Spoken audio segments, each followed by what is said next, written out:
Good morning, good morning. Dito na tayo sa Muson. Ito, na floringan na yung ano. Ay, dito na nakaparada yung Inmax ko. Malapit sa ano, nakalapit na siya sa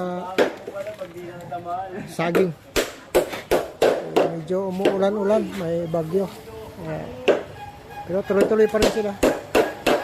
Yan lang. Ayan yung ano, si Foreman, yung gumawa na lang ano, ng forma para sa poste. Ito. Maligo pa kami, maligo sa ulan. Ito yung mga poste. O, ligo pa raw sila sila. Ayan ang ano, ang lupa na hakotin. Ang dami na naman.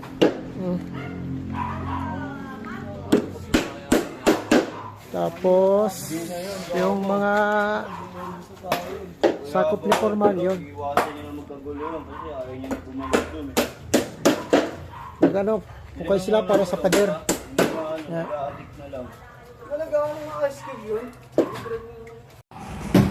Ayan na, dumating na sila. Dumating na yung ulan. Bagyong, anong bagyo ngayon to? Bis na, kabit na ng forma. Doon, magbuhos na sana doon sa ano, para sa pader. Dumating yung ulan.